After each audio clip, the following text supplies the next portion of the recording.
Well, hello. We're live and I'm back.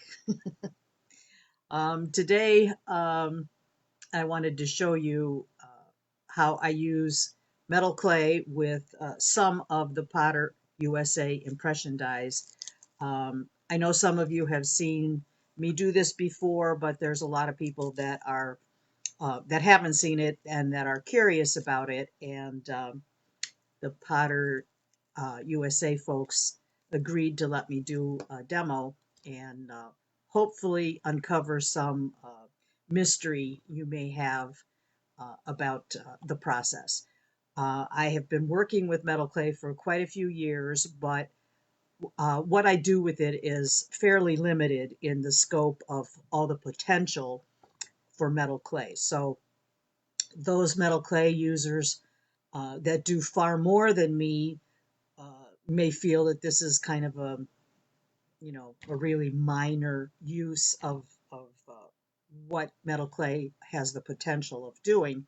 However, I like to do it this way, so it works for me, and possibly it'll work for you. Hello to everybody that's joining in.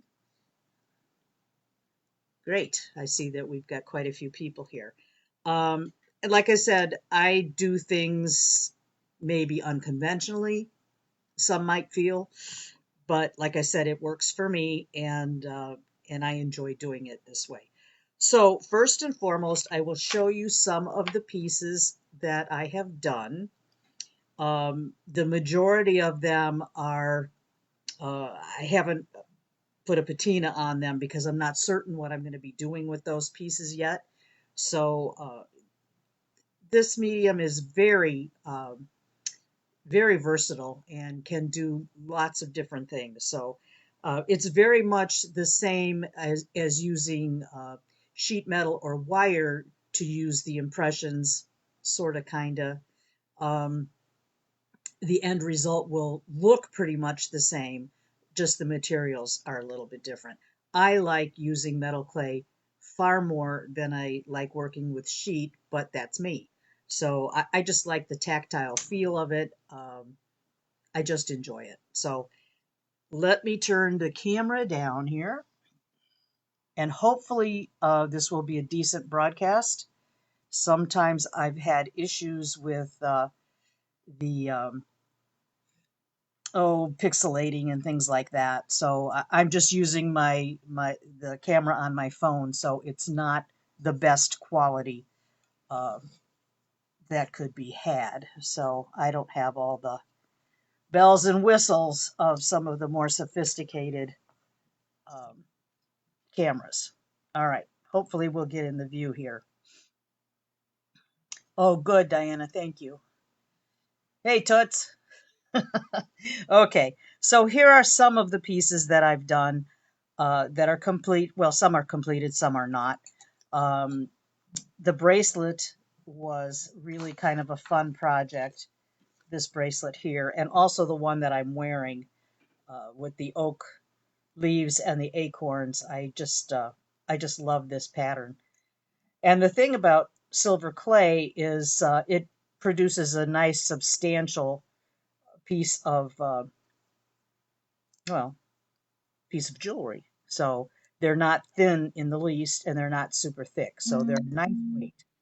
Um, so you can kind of make them however you like. You can add stones to them if you want. You can do lots of different things, or torch fire these little individual pieces onto other uh, creations that you're making, and you can combine it with regular sheet metal silver. It will solder on very nicely. So there's lots of potential.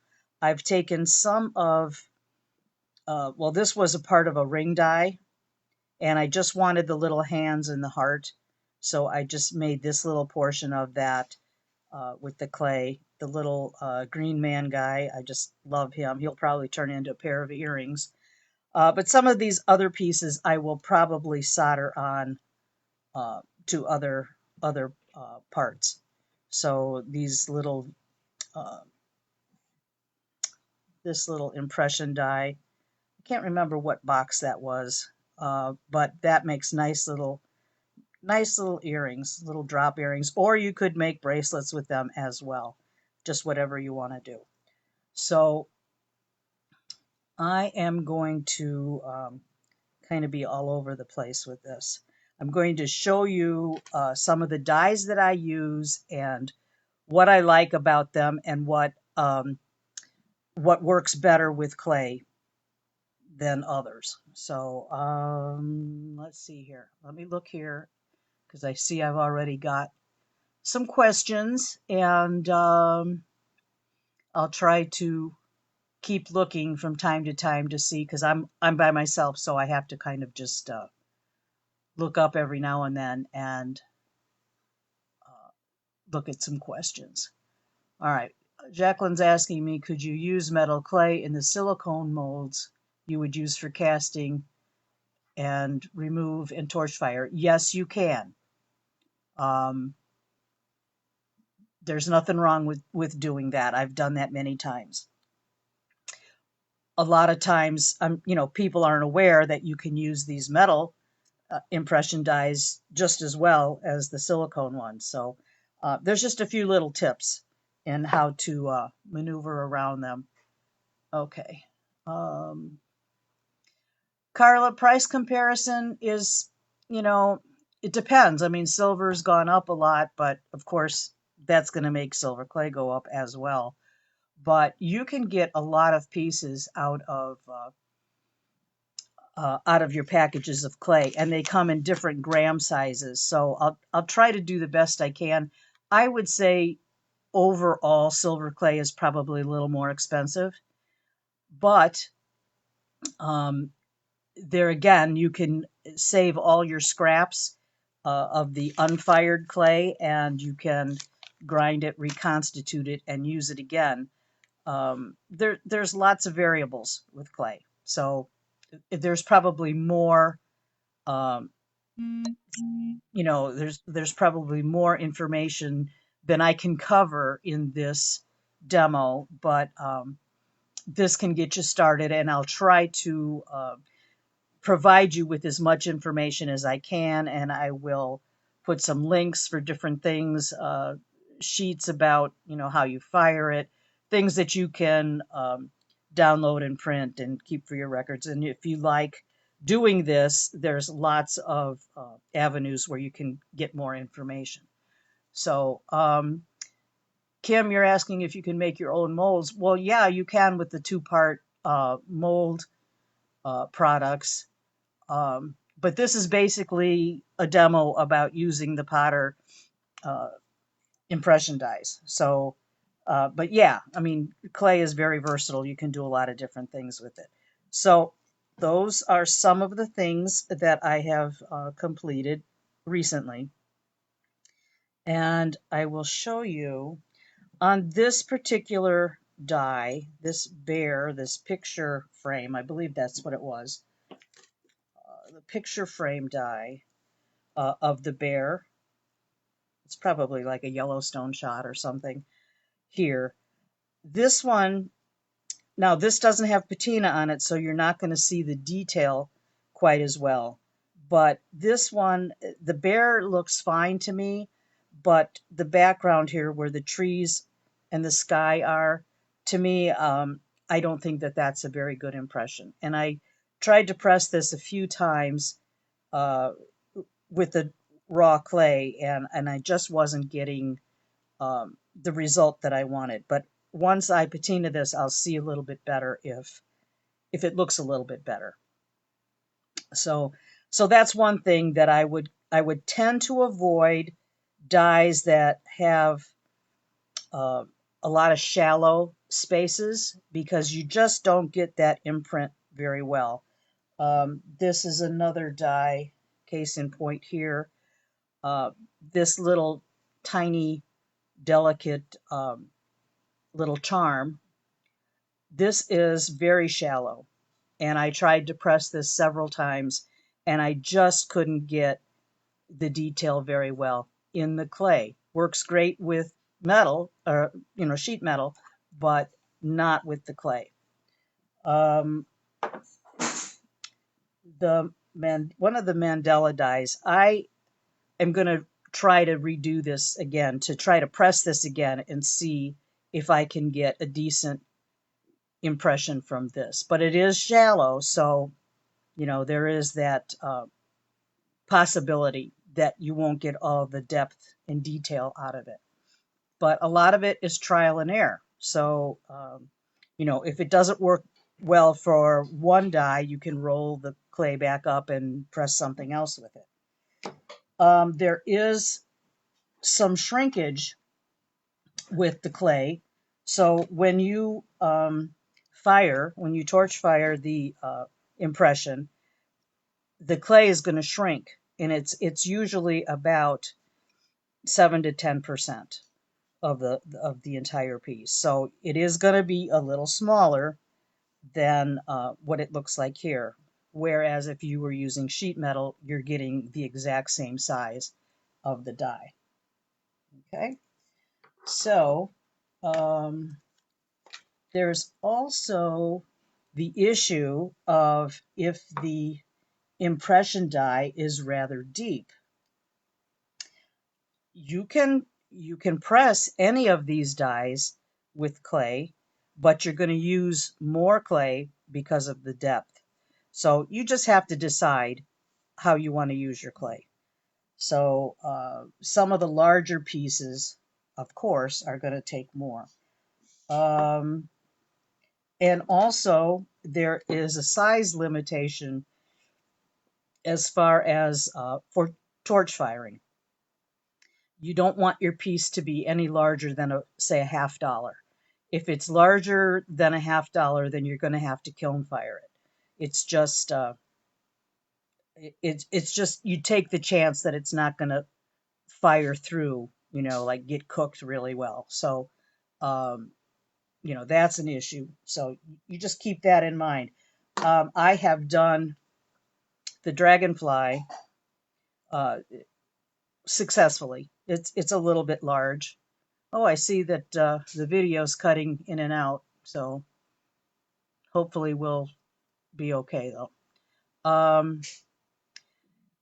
Anne Marie's asking, even if you have a really big torch, well, the problem with that is I don't like to use a stronger torch than a micro torch for silver clay. It's been my experience, if I use a torch that has a thicker flame, a bushier flame, a hotter flame, that it's, you've got a real possibility that you're going to melt your clay before you actually have it cooked all the way. So, that's an issue too. That's why the kiln is suggested for pieces larger than a $50. I hope that was clear. So, all right. So let's see what else. There's going to be times when you have, uh, say you wanted to make say you wanted to make this dragonfly, and you have a certain amount of clay that you're going to use, and then you're left with just a little ball of clay, and you don't want to waste it, but you don't. I found that I don't store the clay, for me, doesn't store very well. Once the package is opened, I try to use the whole entire package in one sitting. You can save it. You can wrap it in saran wrap, moisten it a little bit, and moisten a little bit, wrap it in saran wrap, and it will stay pliable for a while. But I wouldn't go past a day or two. It can dry out. It can also get moldy. So the best thing is just to plan accordingly before you open your package of clay, that you have the amount that you think you're going to need. So if you get left with a small amount left over, you can take some of these smaller dies and you can press those in the shot plates. And here again, I've done lots of little things like this that you can solder onto something else, so you don't waste any of that clay. All right.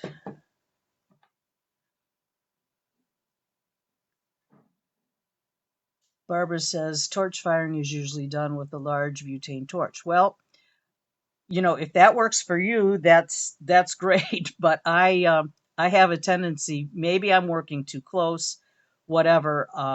But I tend to like the finer tip flame of the micro torch. So, and I'm going to demonstrate that a little bit too. So we'll go from that. Okay, Kelly says that's a bummer. I have an open package of silver clay from a few years ago. Not to worry, Kelly. You can reconstitute that clay. Uh, in I've done a lot of demo videos in my group that I have, and I did a demo on reconstituting dried clay. So you absolutely um, can reuse that clay. So it's not going to go to waste. I have a small coffee grinder that I have uh, designated for metal clay. And when I get enough clay, I'll show you this here. When I get enough clay, I store all my extra dried clay or failures that, you know, that just didn't work out.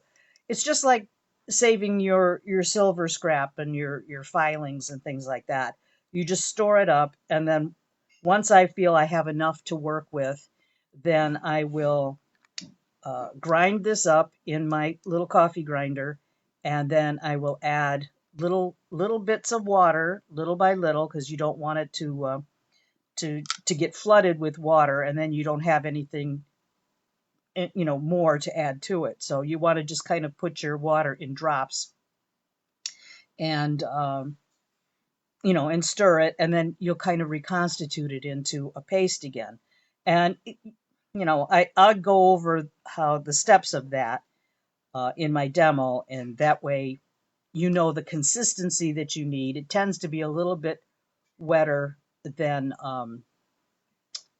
you want it, and I might let it stay with the lid open for a few hours just to air dry a little bit of that water out of there so you get the right consistency. Kelly's asking about distilled water. You can use either one. I've tried either one. Both will, if you have wet clay in this jar and you don't use it all up, it will grow mold on it, but you kind of just scrape that off and you can still use your clay. You can if it doesn't gross you out, you can pick it all up and you know, just work that all into the clay and it fires out. So um, you know, these are just my observations of things that I've done, but it does work. All right, Shale, you're asking if I could lift my examples a little higher. Can you see that?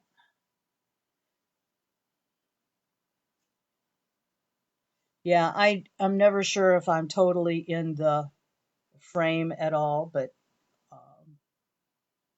those are some of the pieces. And I know I'm jumping around here, but on these little mushrooms, um,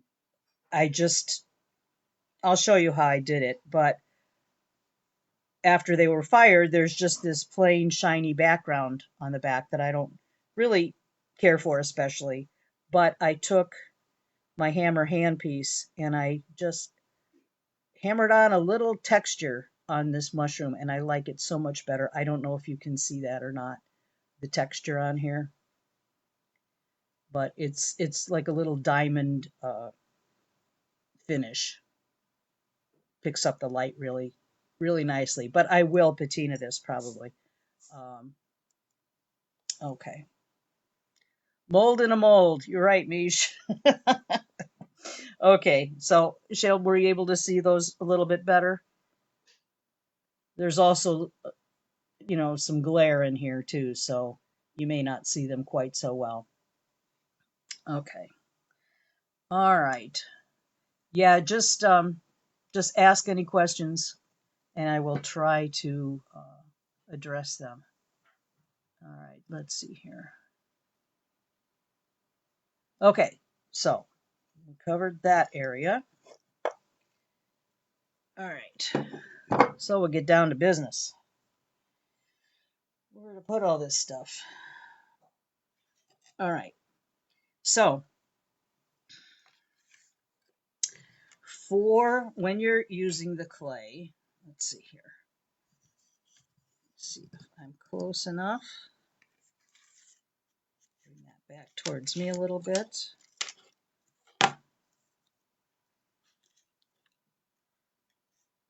Is that better?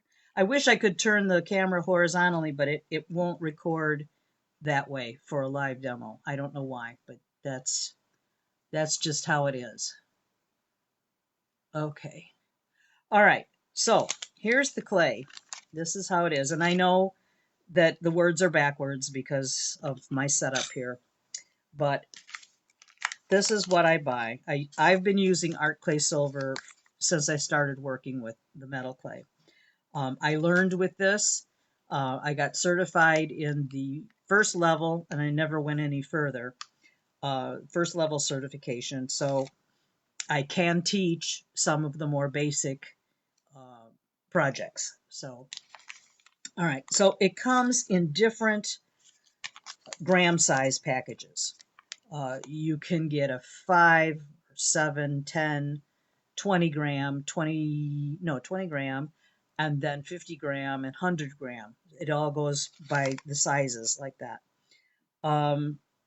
Occasionally you'll find a bonus pack with 10% more clay in there. It's not a lot, but every little bit is nice. If you buy the 50 gram pack, there are 2 separate 25 gram packs inside of here, which I really like because you're not committed to using that entire 50 grams, which is a lot. You're not, you don't have to use that all up in one sitting. So I like that a lot. Most often I will use a 20 gram pack of clay when I'm working, depending on what I want to do, of course. All right, so, and they all come in a little inner foil package too that are marked with their weight in there too. Okay, so a few basic things that you'll need are these are little Teflon sheets, Teflex, that is sold as little squares, little like 4-inch squares, but it can be kind of expensive to buy this stuff. So, and also you can cut through it if you're not very careful. So what I would suggest is you can go to like Michael's or Joann's, something like that, and you can buy a roll. It comes in a roll much larger than this, and I think it's $20, at least the last time I bought it. And you can just cut it all up. It's a big sheet, so it's a heat-proof surface, and also you can paint on it, washes right off. There's a lot of good uses for these things, so buying that one-time roll should last you like forever, unless you're a maniac and want to do this all the time. Okay, so you need that little sheet of Teflex. That's a non-stick area to work on. You need some type of hand balm. You could use olive oil, but I don't care for that. I mean, I love olive oil, like to cook with and stuff, but I don't like it on my hands. I don't like it on my clay. I think it has a tendency to get tacky with use. So I just stick with something like Badger Balm or, something like this. This is Nature's Touch. I will have some resources available because I know I'm, putting forth a lot of information. It's hard to keep that all straight. But this is primarily for your hands to keep the clay from sticking to your hands, because I guarantee you, if you don't put anything on your hands, you're going to have lots of clay on there, which is lots of money that's going to be lost. Okay, so you can use that. For the inside of the molds, I like to use a mold release spray. This is Cool Slip, but there again, you can use olive oil if you wanted to do that. And I'll just spray very lightly a coat of this inside the impression die before I put my clay in there. So generally the clay doesn't stick in the molds, but I don't want to take any chances with that. So um, cleaning clay out of a mold can be a problem, especially with the silicone molds. These aren't so bad.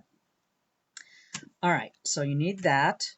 You should have a piece of saran wrap handy so that when you're not using the entire piece of clay, you can put the remainder in the saran wrap and keep it fresh from drying out. Another handy thing to have are circle templates. That way, if you want to make a frame around your piece, you can do that. You can cut it out after you've rolled it. So I'll show you all of that stuff. Hey, Mary. Oh, Ruth, you use coconut oil? Okay, that's a good idea. Good idea. Okay. All right, so that's another thing you could have. A craft knife, absolutely, in my world, necessary. So I use a craft knife, and this one looks dirty. Okay, let's see. Better, much better. Okay, so the craft knife. You need a dry paintbrush, kind of a fluffy, not to be too big or anything, just a dry, fluffy paintbrush. I'll show you why and how that's used. A clay cutter is nice. These are like $2. Makes nice little cuts, little slices. That's a good thing. You need something, if you want to make a hole, like a hanging hole in your piece before it dries, you can use like a coffee stir stick. One of these little things makes a nice little hole. Or they also sell little gizmos that make different size holes out of metal. I get some of my supplies at Cool Tools USA. They're a good resource for a lot of different projects or products. And I generally get my clay through Art Clay World in Chicago. But I see that Amazon is carrying a lot of clay these days. Well, I wouldn't say a lot, but they're carrying various sizes of clay, and actually they're pretty good prices. So I would the last few times I bought it, I bought through them. What else? What else? I recently bought this mold, and I haven't tried it yet, so I think I'll do it on here as a demo. This is a pretty big area, so it'll take quite a bit of clay, but I haven't seen how it's going to press yet, so I'm going to try that today live, so so you can see if it's a go or a no-go. All right. So, and I usually keep a few paper towels handy. You need those. There's different stages of this, so I made some other pieces yesterday so that they would be dry enough to torch fire today, and so we'll be doing a couple of different stages. Kelly's asking if Cool Tools still sends an email. Yes, they do. If they don't respond, I would give them a call and ask them to make sure you're on their email list, because they have a lot of good products and they have sales from time to time. So I would definitely try contacting them and go from there. All right. So I know a lot of people have asked, well, when you're doing this, do you let the clay dry in the impression and take it out later? And my answer is no, you do not. You take the clay out right as soon as you press it, and I will show you how that's done. They also have available these little clay cutters, and some of them are very useful. Some are kind of maybe not the right size, but some of them are quite nice. So they make a nice, perfect cut. Let's see here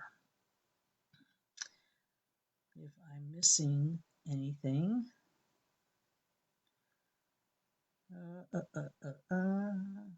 All right, so this is the making stage here. I am going to, let's see, I guess I'll just give that a little spritz, and then I kind of just turn my dye over to get the residue off, the overspray off of the dye. And then I will get my clay, and I guess what I'll do is I'll open up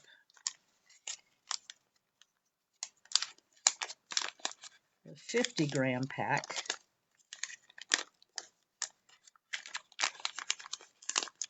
Come on.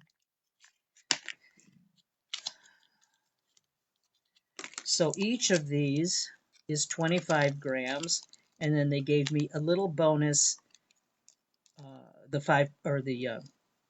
10% bonus, so that's a bonus of 5 grams. If you can find those little bonus packs, that's great, but they don't offer them all the time. All right, so I only need the one, and I am going to, you can take your rings off if you want. I don't generally.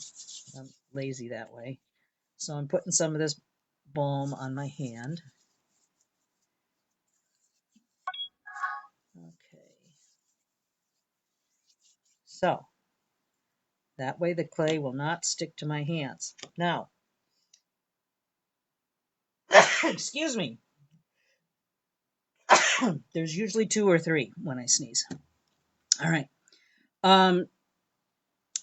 I didn't say, but when you spray the Cool Slip in your mold, do it on a paper towel because that oily stuff gets all over the place. So you can do that. So get my Teflex sheet. I'm going to put a little bit of the hand conditioning stuff on the Teflex. Not a lot. It's kind of like when you butter a baking pan or something, but you don't want to get too much. All right. All right. So that's taken care of. Got my mold, got my pieces. It would make sense to open this up before your hands are all greasy, but I don't want to take any more time exposing the clay to air.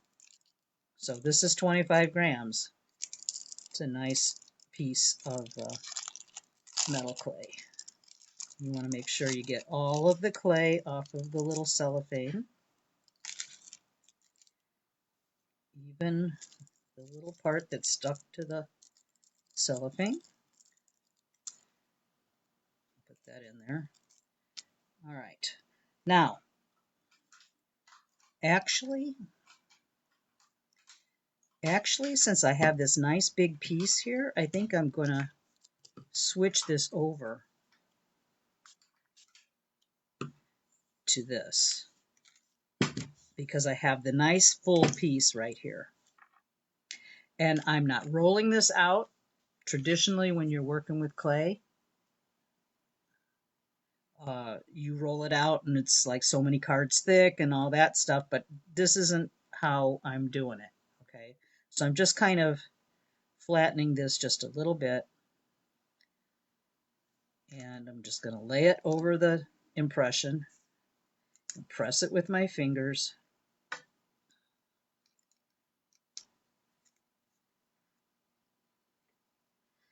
I want to press it as flat as I can because I don't want the clay to be, or the piece to be exceptionally thick, because that's a lot of extra clay that you could be using on something else. It just doesn't need to be that thick unless you want it to be. Then I'm going to take my little buttered piece of Teflex and lay that on top of there. And then I'm going to take another die and just kind of press that down just to get it a little bit more flat. And that made a very nice impression. But that's a lot of clay for one piece. So I'm going to try this again. Can you see that? I'm going to redo this because I really don't want to dedicate that much clay to this piece. So I'm just folding that over.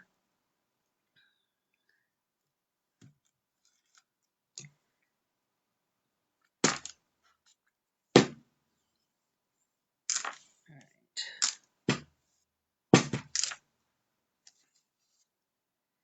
Just folding that over. I'm going to try to make this a little bit thinner before I even put it on the die.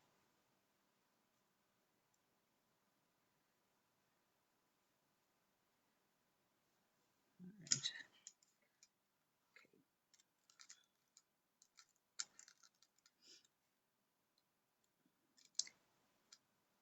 I just love this design, and I hope I can make something that looks really nice with it. I'd like to set one of my cabs inside of here. See how that works. All right, now press that again.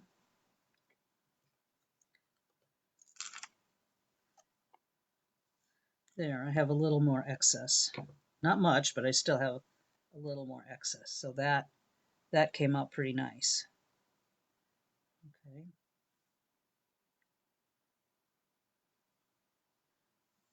Okay, so now I'm going to take my craft knife .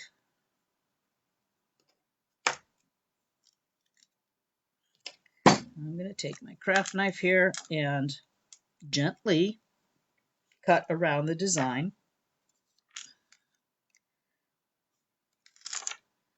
Hopefully not get my head in the camera. You want to get as close to the edge as you dare.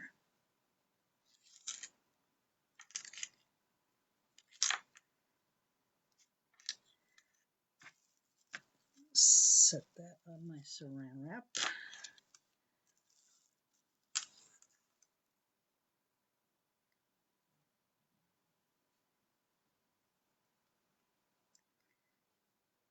Make your cut straight down. Try not to angle the knife into the design, because then it doesn't, well, I can't tell you exactly what I mean, but if you cut other than straight down, you kind of leave more on the top than you do on the bottom. Forget I said that. I can't follow through that thought. All right, so I'm cutting this. The cleaner you cut it now, you have more clay to play with. But if you feel like you're going to cut into your design, then leave a little bit that you can sand off later.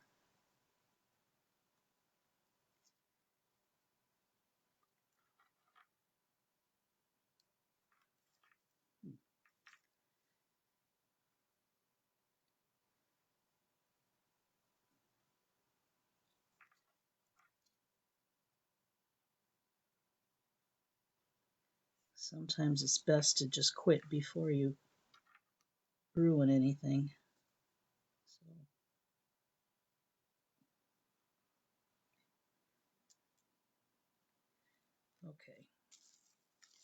All right, so this is still a very thick piece of silver. Yeah, I don't know. Like I said, I don't know. I just hate to use that much up in one piece.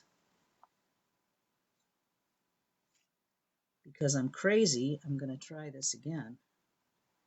I cut off that excess, and now I'm going to roll it again. And also, you know, the more if you have hot hands, if your hands tend to run hot, your clay is going to maybe dry up a little bit faster.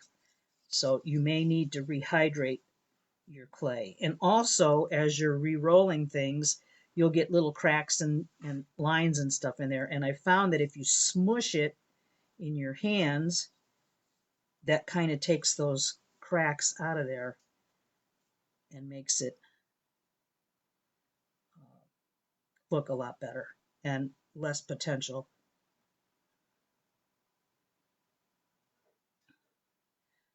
Debbie's asking if I can, cut out the middle? Yeah, you sure could if you wanted to, but I want to set something in here, and I don't know. I haven't really thought out how I might do that if I cut out the center. So the short answer would be I'd rather not. Okay, so this is going to be a little bit smaller because I cut off those edges.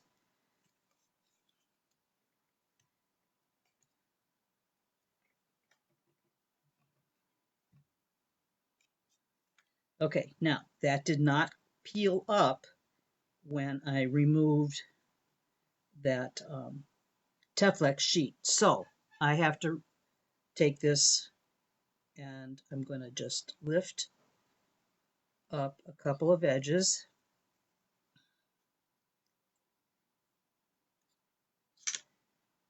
And then just gently peel that off. And I didn't save that much clay, but I did save some. So let's see here. So I'll cut this excess off. And that makes me feel a little bit better that I've saved a little bit more clay to use on something else. But this would be a fairly expensive piece by the time you do all the other work on it and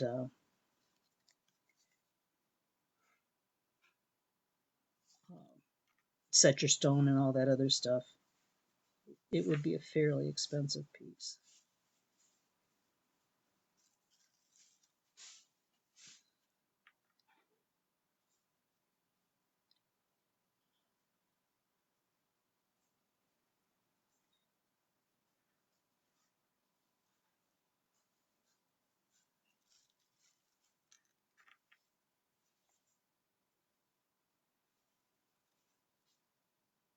Okay, so the next step is to let this piece dry.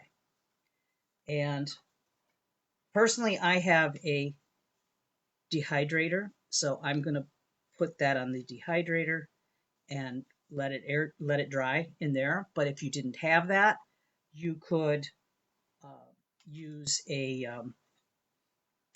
mug warmer, candle warmer, whatever you want to call it, to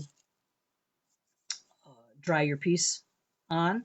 I'd put a little piece of Teflex on top of the cup warmer and then just let it dry. Or you could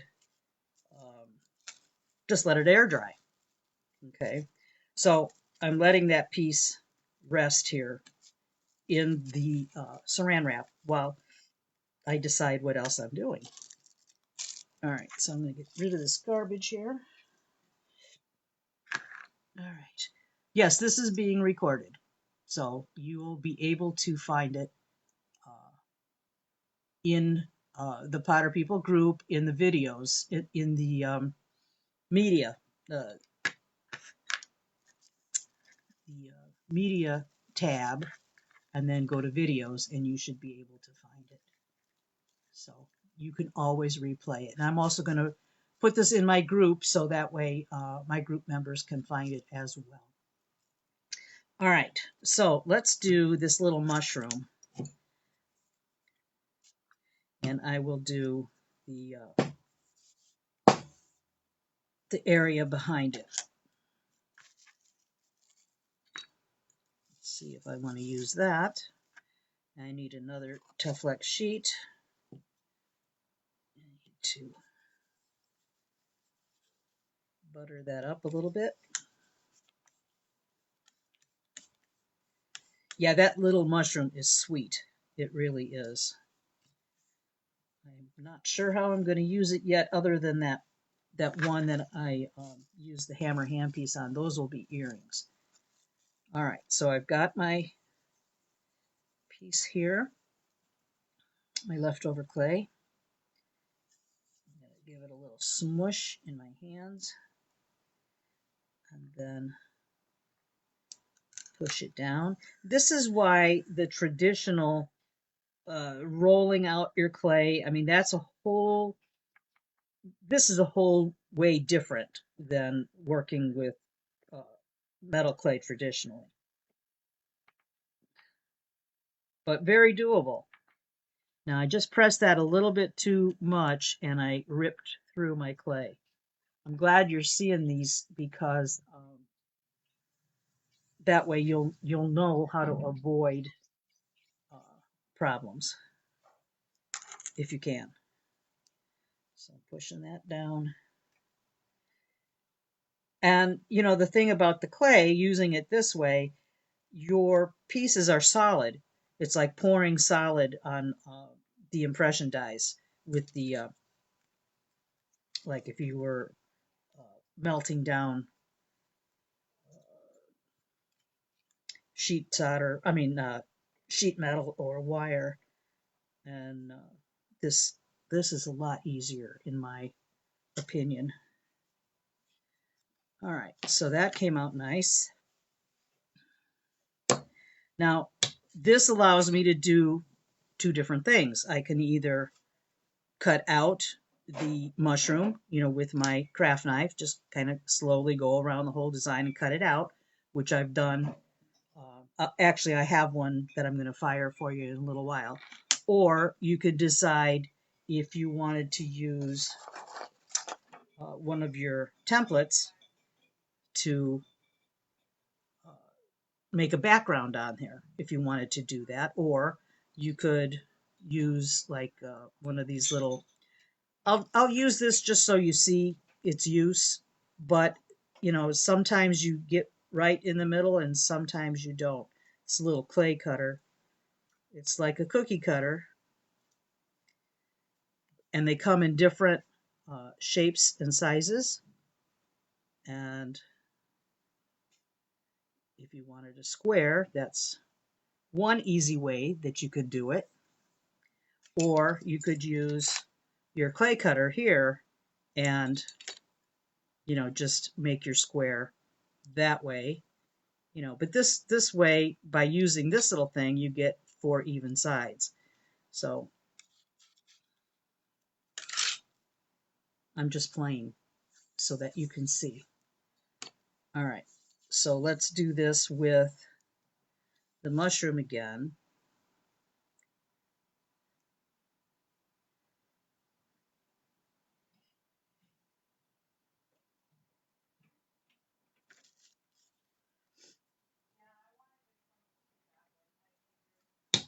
Push that down and peel that out. And then I could use my circle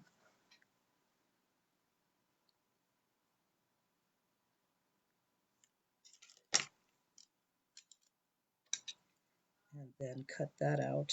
And I use the back side of the craft knife when I'm cutting inside a template so that I don't slice the template.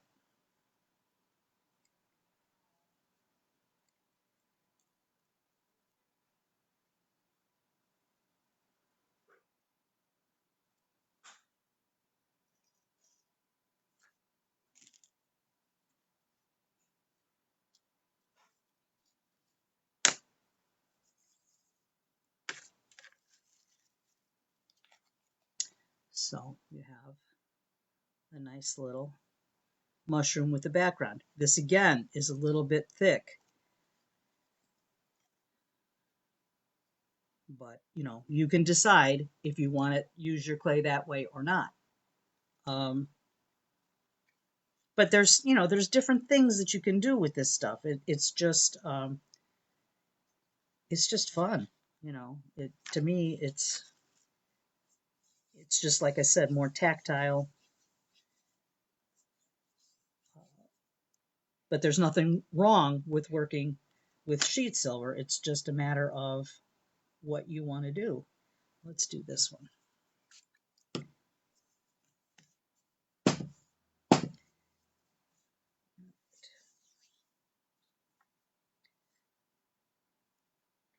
Smush it down.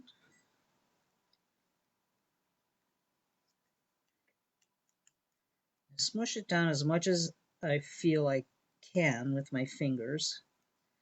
And then do this little jobby.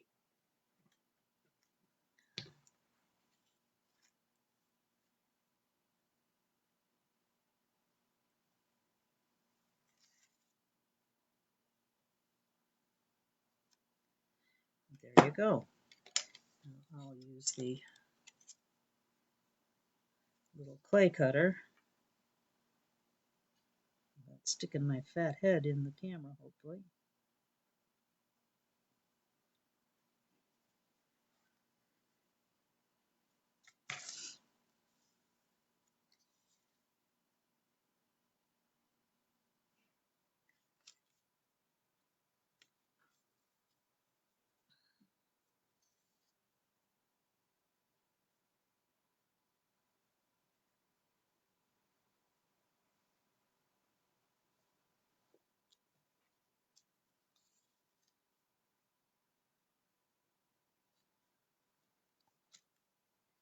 There.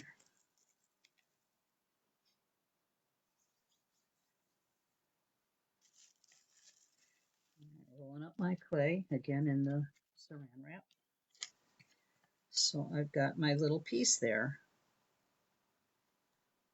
I can maybe the edges of this little flower die are a little rounded.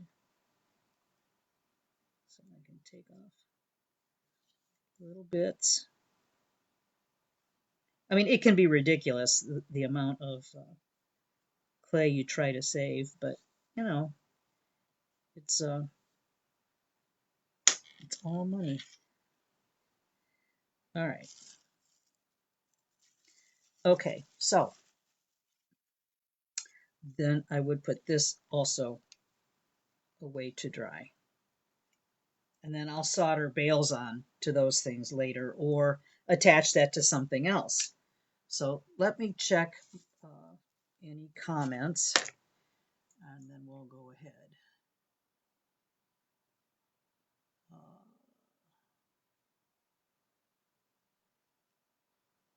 Yes, Laura, that's true. I never thought about doing it to center the cutter. Very nice.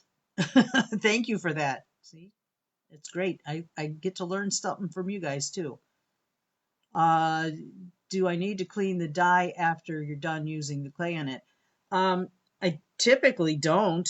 Um, I don't have any clay stuck in any of these, so you know it usually comes out really clean. So unless you've heavily oiled them, which I would not recommend, um, uh, you know, I don't usually do anything to them to clean them. All right. Is there a certain thickness of the clay that you recommend that you can go too thin? The only thing you know, if you go too thin, you're going to tear your clay. At least that's been my experience. So I try to keep it as thin as I can, but you certainly can't get it paper thin, nor would you want it to be that thin, I don't think, uh, for a piece. But they can be relatively thin where they'll warp a little bit as you're firing. But even if it warps, that's not a problem because you can pound that out with a rawhide hammer. So on a on a bench block and get it to be nice and flat again. Um, Mish, there are what they call embeddables. As far as findings go, they are jump rings that have a little they have a little tab at the end. Let me see if I have some close by here. I usually do. Yep, I do have them. There are these things called embeddables. So they have a little thing here at the end, a little, I don't know what you want to call it, just a little thing that protrudes from the ring that you put in the piece. Where's that piece? You could put that, you would want your piece to be fairly, you know, thick enough to be able to take that little thing that sticks out, and you would insert that into the clay. I'm going to ruin this piece, but that's okay because I can use it again because this isn't centered.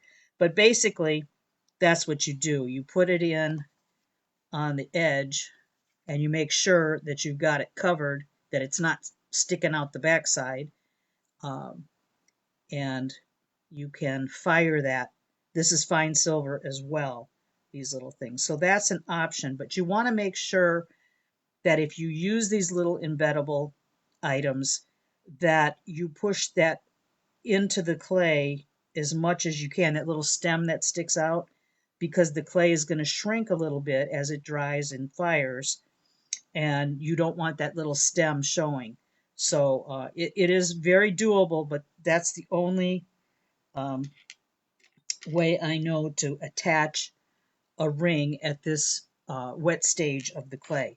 Otherwise, I would solder on a jump ring to the back, like this piece here. I just soldered a jump ring on the back of that. So that can be done at a later time. And I usually use, to answer the other question, I usually use easy solder when I'm attaching to fine silver. So I think I'll just mush that back up and put it back in my little scrap pile. Now I'm going to move on. So, I mean, are there any other questions with, you know, you want me to see them use the impressions with some other things here? Carla, I've never used parchment paper, so I don't know. I honestly don't know. Jennifer's asking, can you fire it in the, oh, wait, can you fire it in the solder jump rings as the other silver if you don't have those? Well, yeah, I mean, I think I showed that before I saw your question. So, let's see here. This thing's jumping, the messages or the comments are jumping around, so I have to go back. Okay, Dismina, you say you use freezer paper. It works great. Well, that's good. Well, that's got that shiny side on one side of it. So yeah, that sounds like it. And Laura's, you're saying you can make your own with fine silver. These things keep jumping around as as people are adding their comments. You can make your own with fine silver. Hammer the end you insert to flare it out a bit. That's a great idea. You're just full of good ideas. All right. Okay, can you scrape the back of the die flat with your ceramic tool? I'm not sure what you mean.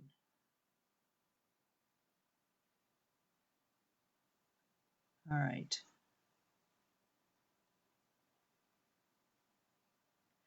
Well, I solder on my jump rings with a torch and just add flux and solder, and they've been fine.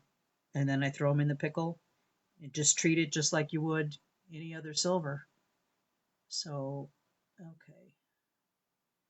Cool Tools may have these little things, but I honestly think I got these from Metal Clay Findings. Um, that's where I usually get my rivets, and they carry some of these things. I believe, at least they did in the past.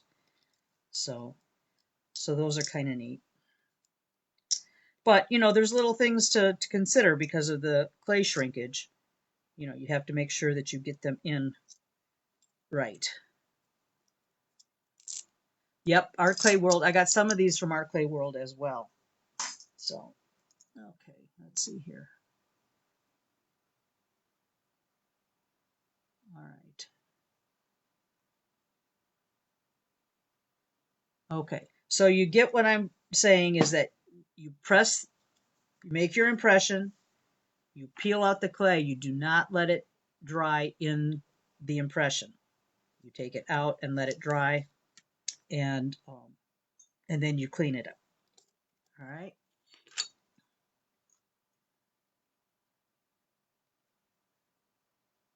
Can you press the clay in the die and then scrape off the excess to make a flat back? Well, this does have a flat back. These are all flat on the back. And if you had any issues with them being a little bit wavy or something like that, you can take a rawhide hammer and flatten that out. So, okay.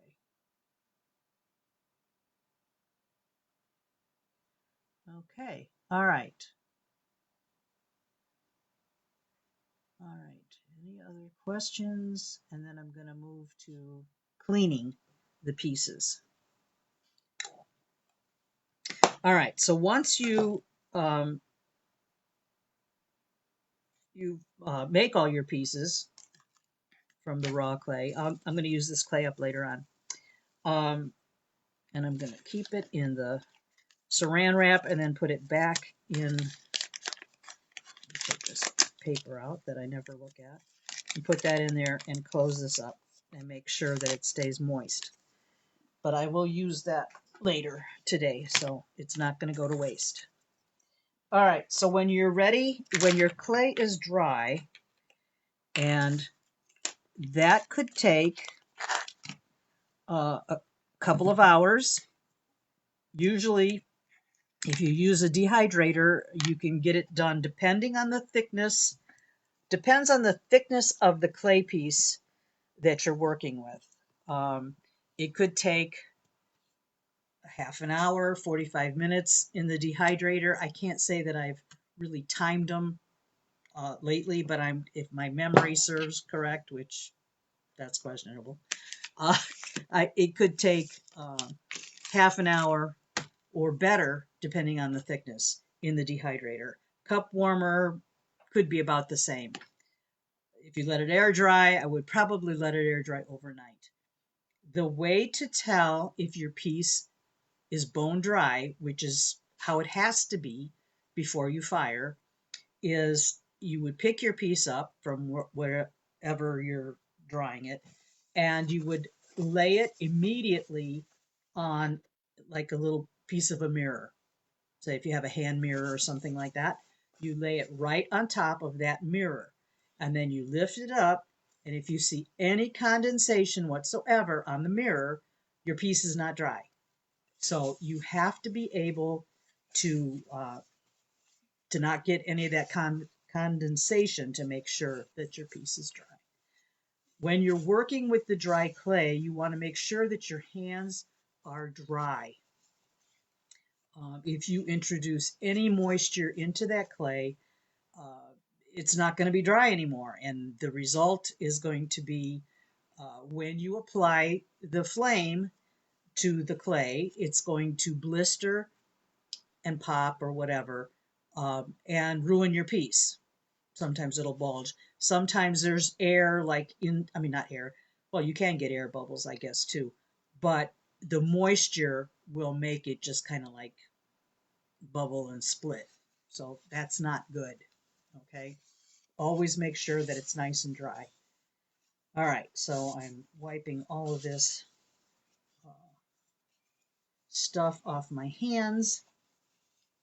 And like I said, I had made some pieces yesterday.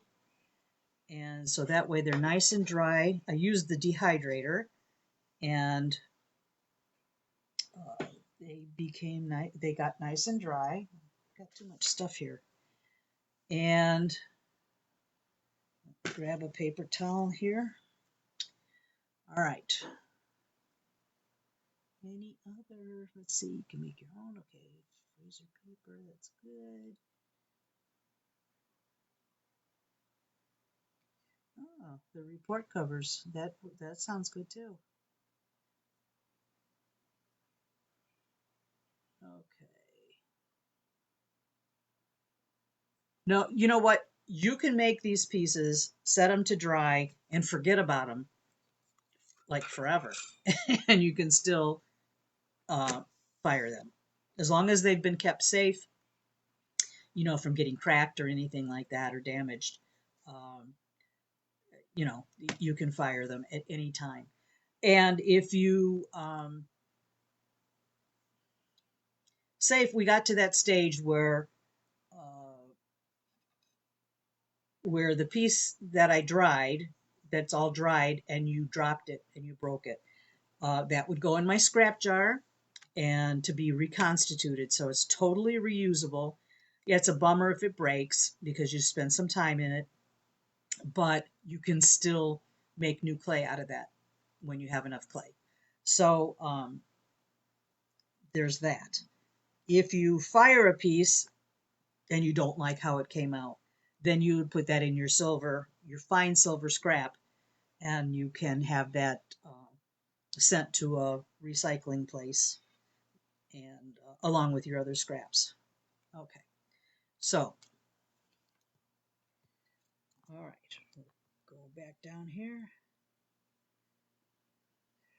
Kelly, that's true. You can make a slip from some of the crushed, well, you can use some of the crushed dried stuff that you have, or you can use some of the fresh stuff that you still have, um, and make a little slip, a little paste, water and the clay, and brush it on very finely. It really depends on where it broke, how it broke, and how much you want to deal with that. So some pieces are salvageable. There's other stuff that you can use that you learn as you're working with metal clay, um, but sometimes to me, it's for what I'm doing, it's just easier to just remake the piece. What I was thinking was press with metal.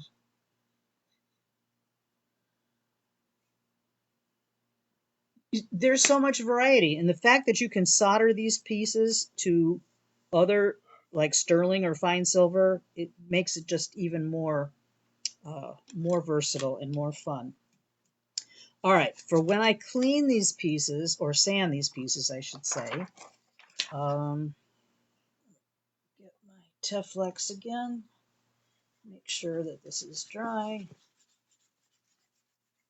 because you want to save all your clay dust too, just like you do your silver filings. And I like to use these 3M fine sanding sponges. I use these quite a bit. You can buy them. They come in a, I don't know, it looks like maybe 5 by 6 sheet, and you can just cut them to a manageable size.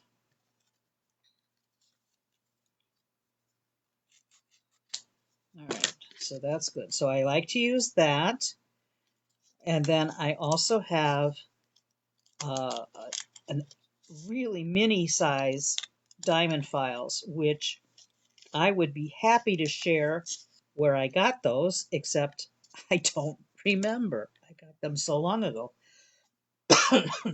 Excuse me.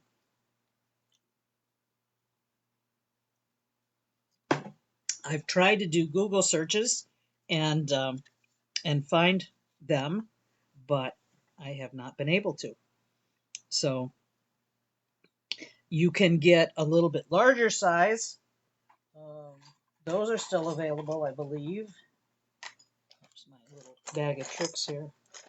Well, I don't know where they are now. There's a little bit larger sizes available still. So what I will do, this is the dried clay, and I did not put a hole in this intentionally because I'm going to solder a bail to it. I'm not sure what else I'm going to do with it, but I'm going to work over the Teflex, and I'm going to very lightly hold my piece. Lightly, but I want to say firmly, but that kind of doesn't, that kind of sounds, not right, but you just don't want to lose it. You don't want it to fall out of your hands. But this makes real short work of sanding off the excess clay on the edges to refine it real nice. You can take your piece and lay it on. I guess I could have cut this piece a little bit larger. Having longer fingernails does not help either, although they're not really that long. So you can sand the back flatter.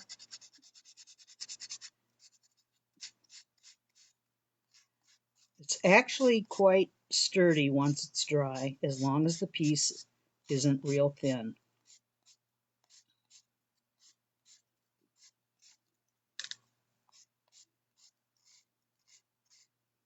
You want to just try to round that up as much as possible. There's a little bit of a edge or a lip on the clay right here on the front surface. I'm going to get that off. And I'm not going to blow on the piece to get the dust off. I'm going to use my paintbrush, because when you blow on it, sometimes you spit on it, which introduces moisture.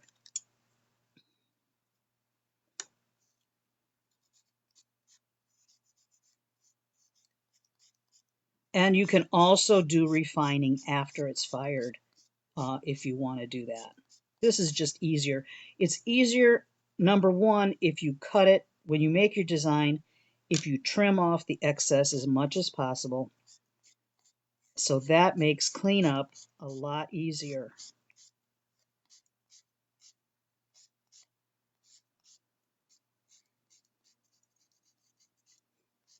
Okay.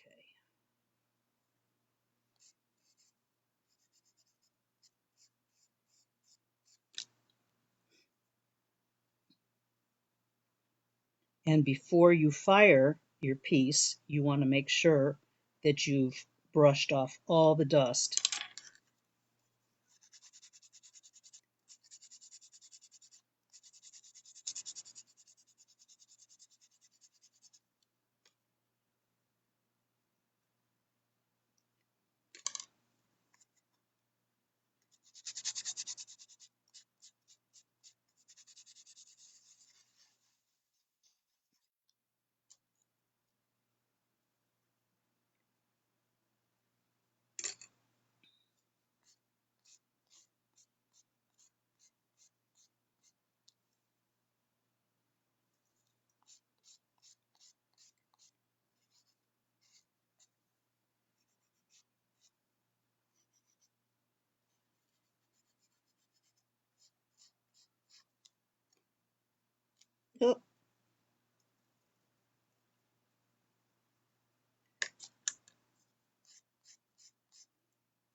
Okay. I see when I made this piece, I kind of smushed the edge a little bit. I didn't cut it real clean right there. All right, so I'd say it's just about right for firing. This was an easy one because it's just a large round piece with no little crevices to get into. We'll do the mushroom next, and then that way you can see how I use the little files. All right, so that one's going to be ready to fire. I'll put that to the side. All right, I'm going to look at questions or comments.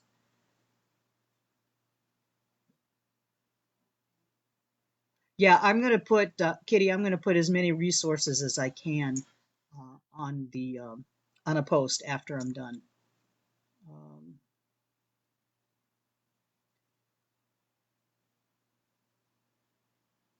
okay, Barbara, you're saying sterling metal clay needs to be fired in a kiln with charcoal. Okay, I've never used the sterling uh, brand, or not brand, but whatever. I can't find my word for it.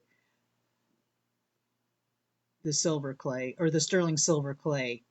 Only fine silver clay I've used. All right. Okay, yeah, so if you want to put some resources, you guys, that's great. I'm going to look through them too and see, because I need to know that for my own, information. All right. Da, da, da, da, da. That's true, and you would blow the silver dust to oblivion. Well, sometimes I can get aggressive with the little paintbrush too, but this is good. Yeah, Rita, this is being recorded, so you should be able to have access to watching this at any time. Okay, all right. Okay, so for pieces that have, oh, I said I was going to do the mushroom, didn't I?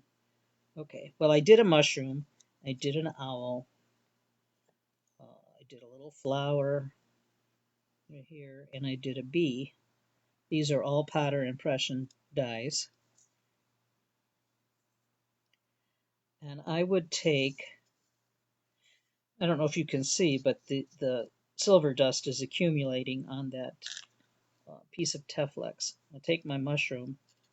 You have to really be careful with pieces that have little small uh, joints, I guess you'd say, that could break off. And my advice on a situation like that is to file minimally and then fire your piece and then trim off the excess with your flex shaft tools, things like that. So that way you reduce the risk of having your pieces break in the raw stage. I like this file the best. So you get in there. I have broken a couple of mushrooms, the stems off, because they're very, very small connection there. And it's just easier. Actually, I did repair one of them with a little bit of the slip, and it worked. So that was a save. But if you feel that your piece is uh, really a little dicey to clean up very well with the files, then I would go ahead and fire it and clean it up, like I said, with the flex shaft.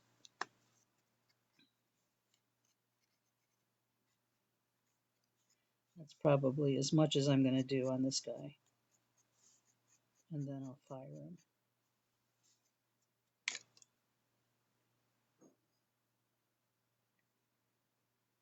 Okay. He's over on the side. Now the owl. I'll do the owl.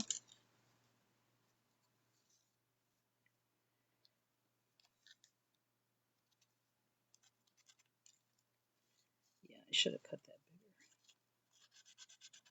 bigger. You could actually get extra fine. This is fine sanding sponge, the 3M sponge. Extra fine is probably even better. It's a little gentler on your piece.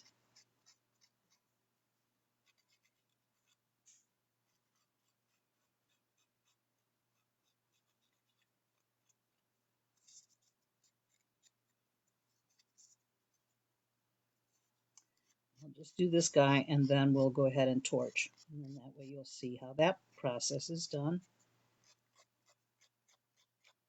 And then you'll be able to replay this if you're interested to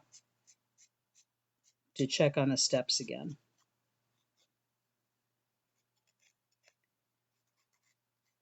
I try to get done as much as I can with the sanding sponge because it's so much easier and quicker. But some pieces in some areas just need a more delicate approach. Like between his head and his wings.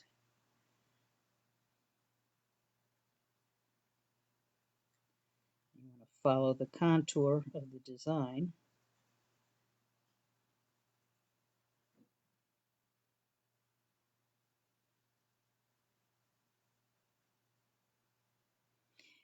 Sometimes it doesn't look like there's too much detail in the dried clay, but then after you fire it and then add the patina, it really brings it out.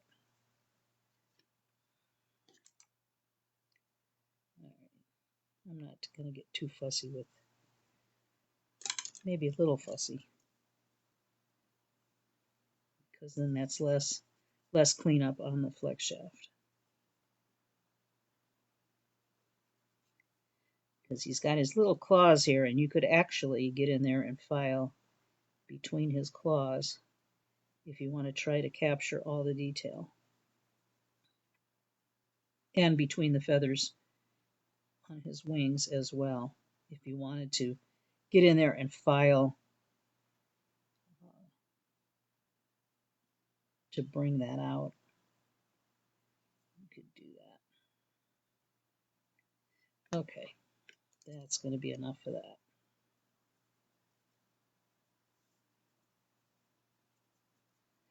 All right, I'll set these to the side. Now, on your little sponge, you've accumulated a lot of silver dust. So I'm going to scratch that out.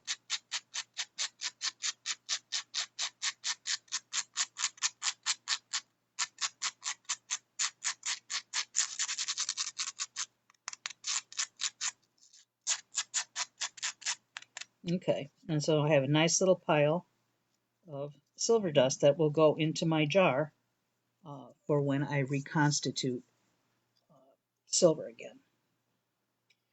Okay, I'll put these other pieces to the side and clean them later.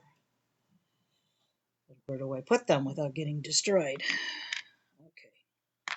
All right, so I'm going to move this over and get ready to solder.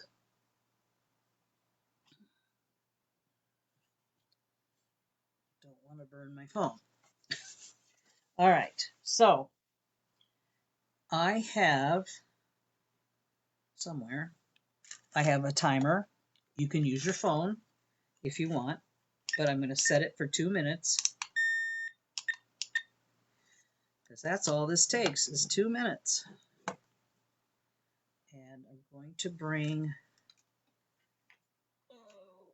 let's see here, get set up here.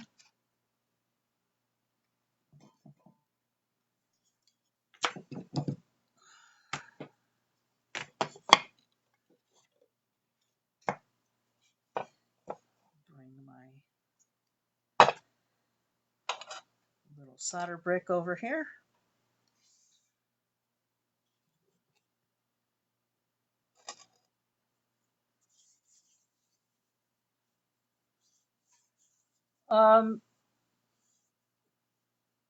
You know, somewhere along the line, Barbara, I've heard about the baby wipes thing, but I've never tried it, so I don't know. I'm just doing I guess, the old school way. All right, let's see. So I've got my piece here. But, I just think that that could introduce some moisture and you'd have to let it dry again. But it probably would remove the dust, all the clay dust a little bit better. Okay. All right. Are we in the thing? Now, let me tell you about this before I start. I just have a micro torch. It doesn't matter on the brand. At least not that I could ever tell. This thing here. Okay. All right. Okay, so I'm on this board or this solder brick here, a block, and I've got my torch, I've got my tweezers, I have my quench cup right by me, and my timer. The thing with when you're torch firing this is there's a binder that's inside the clay. When you introduce the flame to the clay, this binder burns off. So what happens is it will smoke, it may flame up, and that's okay. That's normal. So, if you're doing this and you see this, don't get freaked out because this is the process of events. Okay, so I'm going to introduce the flame. It's going to go through its thing, and then I will keep a steady heat all the way, a circular motion all the way around. And you want to bring as the piece starts to get fired, it will turn just the slightest shade of maybe salmon. When you see that color, then you start your timer and you keep on your piece for a full 2 minutes. Okay. If you see that your piece is getting to glow too hot, too red, or your piece is starting to show signs of silver, you're going to be melting it. That's the next stage, is you're going to melt it. So you need to back your flame off so that you don't melt your piece. All right, so here we go.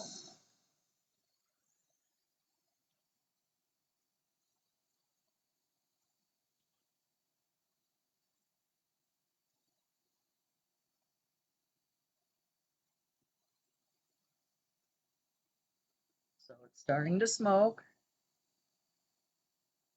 it's starting to catch flame.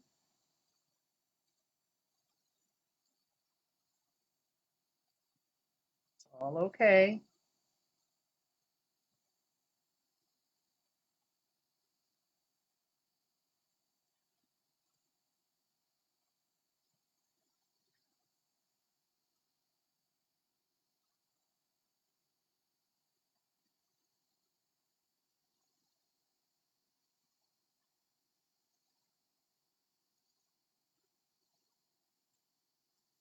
Okay, I'm starting to see just a little color change, so I'm starting my timer.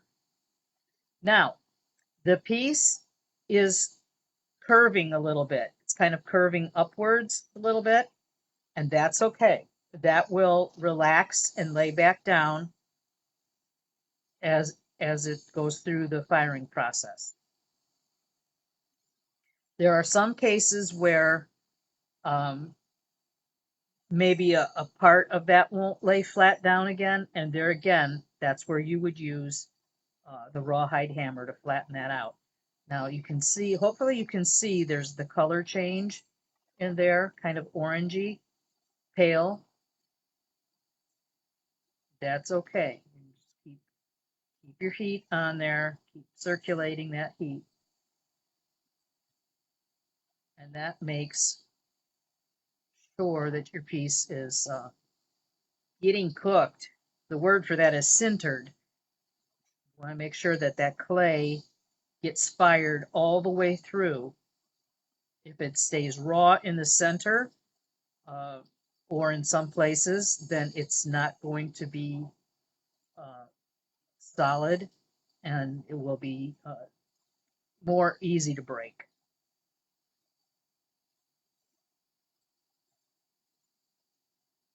I like to have this finer flame on here. I feel like I can control it better and would be less likely to melt the piece. If your piece is rather large, I might go an extra minute, but it really should not be necessary.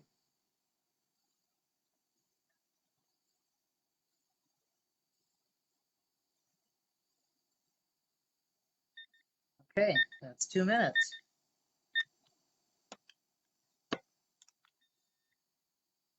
This is a little bit large, so I'm just going to go a few seconds longer.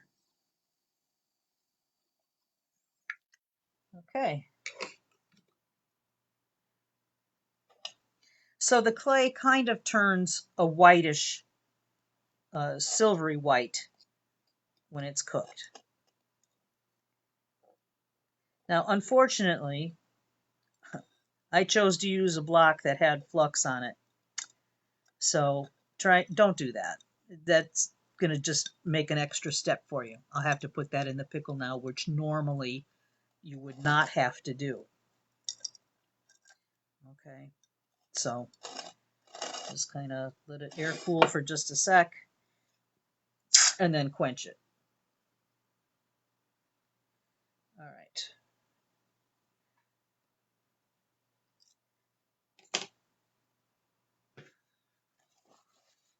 So now we have a piece of fine silver. And yeah, that really makes me mad. I should have chosen a clean solder brick, but I didn't. There's a clean edge. I'll use that for the next one. All right, so the next step is I would take a brass brush. Let's see here. I've got this over to the side, but I'll show you. I'm just taking a brass brush and cleaning. Move that over to the side. Taking a brass brush wet.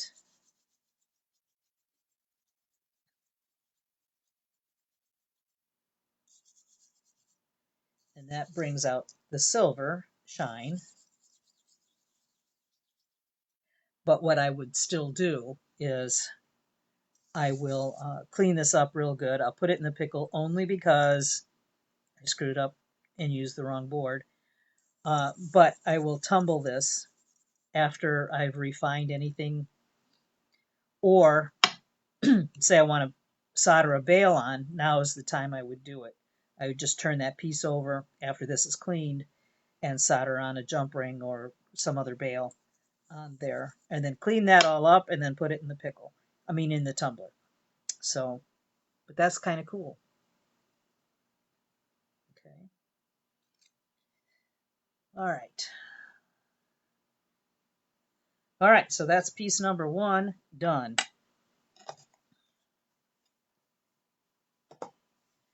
All right, so I'm going to use, this board is hot, I'm going to use the edge of my solder block since there's no flux on that. And I'll do, now I have to make sure that I pick this guy up with dry fingers. Put him there.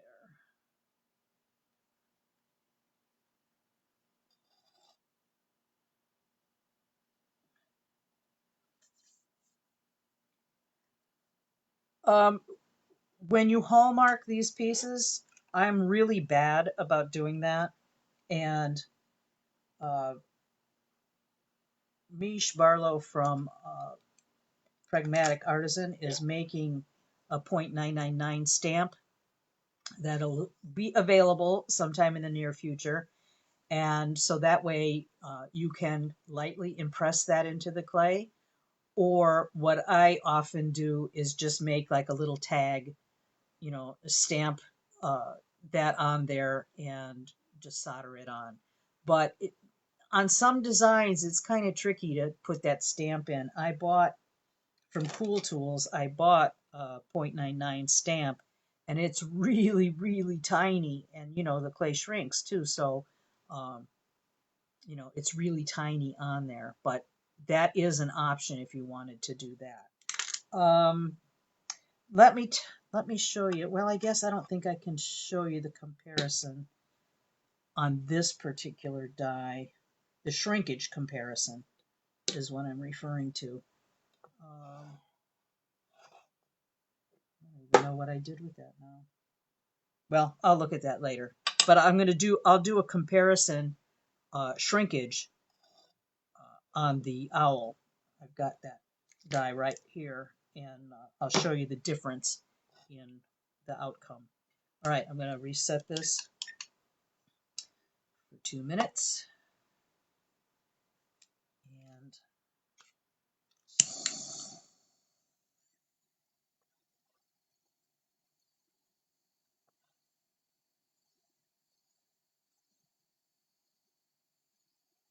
okay, so starting to smoke a little. There's the binder that caught fire, that catches fire.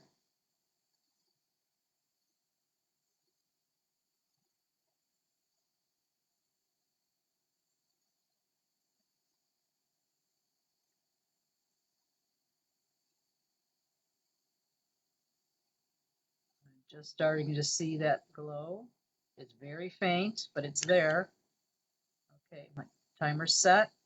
His wings are curling up a little bit. That's okay.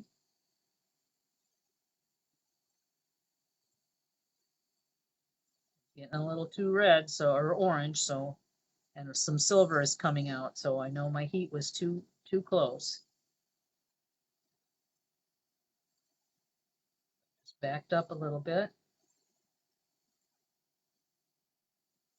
It's a smaller piece, it doesn't take as much heat.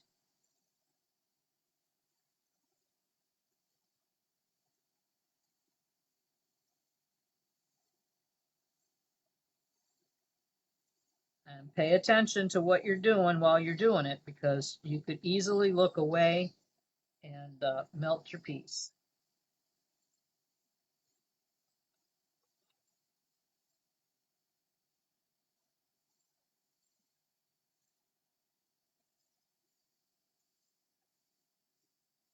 This is just another way to use the powder dies, because there are so many beautiful examples that they sell that you can make some really cool stuff above and beyond the traditional molds that are sold for making clay.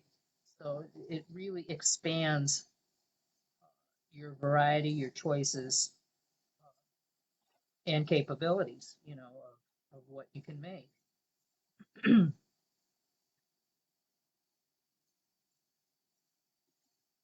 Almost down to the wire.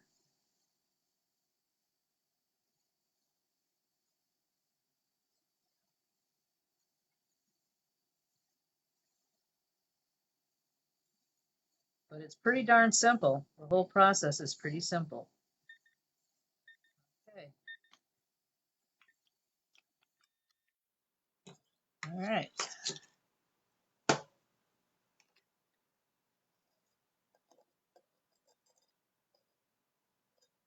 And see, the back is nice and clean on this one because it wasn't wasn't torched on a block that had flux on it. So it's kind of white looking. Quench. And then bring my wet brass brush over. And some pieces have lots of deep areas or maybe lots of fine lines. And sometimes the white in the clay, the white color that the clay turns into, kind of, that white stays in the lines a little. It's a little more difficult to get that out, but a fine, good brass brush is a real help, and then tumbling will help get rid of that extra white stuff. And especially if you patina, you're going to cover over that too. So, but it's really cute.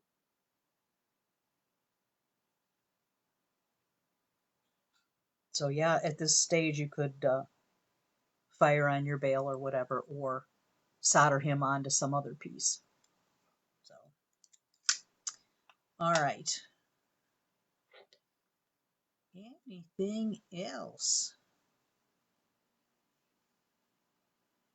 I could do that little tiny, oh yeah, I'll do that little tiny mushroom. That'll be the last that I torch fire, because I think you guys get the idea.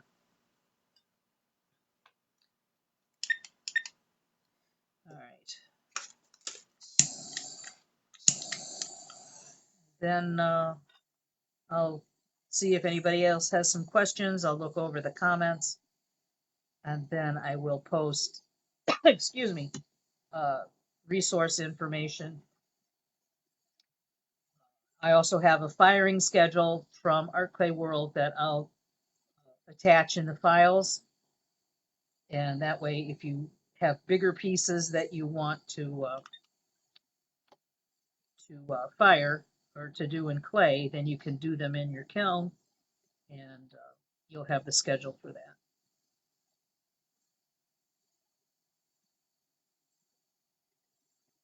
Art Clay World is a great resource for a lot of the products and for information. You can always call Katie at Art Clay World, and she's very helpful, and she can walk you through, questions and stuff like that too. So there are lots of resources available to help you out.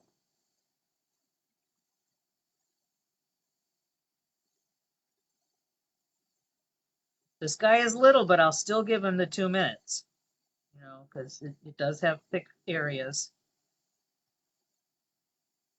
And like I said, you want to make sure that it's cooked through properly.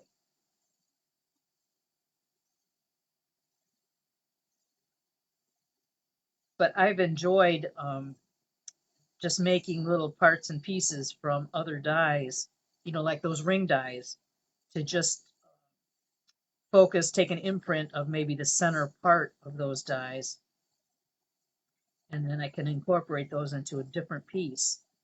I just find that it's a lot of fun to be able to do different things like that you can't do with sheet silver.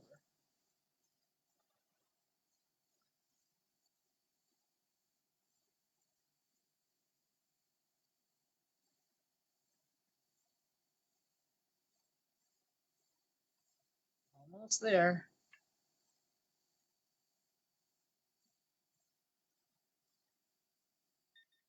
Okay. Silver was just starting to come out. Yes.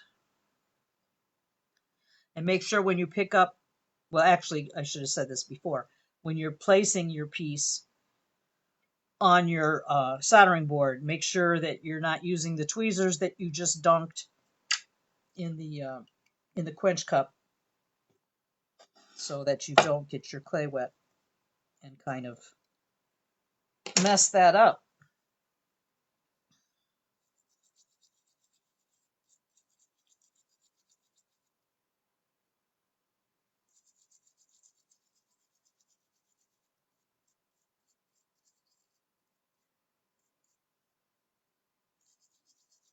Some of these little pieces are kind of hard to hold on to, but it can get done.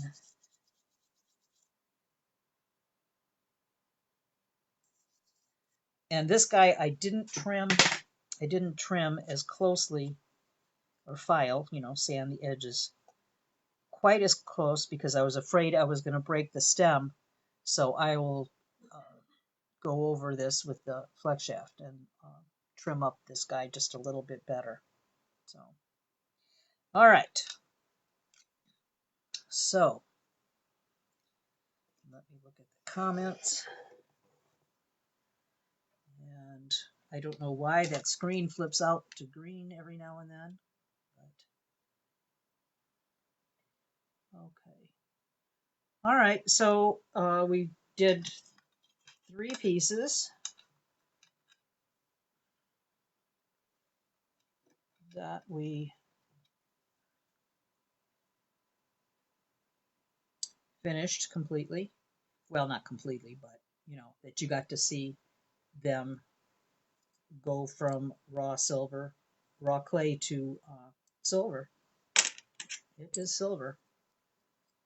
So anyway, hopefully that kind of gives you an idea of what you can do with silver metal clay, and kind of extend, if it's appealing to you, then you can kind of extend your techniques, you know, with this. I think it just allows a lot of room for fun, you know, and to be able to make different things. So, but yeah, there's a way more to working with silver clay than what I've showed you. It was my intention to just show you how you could incorporate the Potter impression dies into your work and give you more bang for your buck, because you know, most of, I wouldn't say most, but many of the Potter dies are suitable for the clay.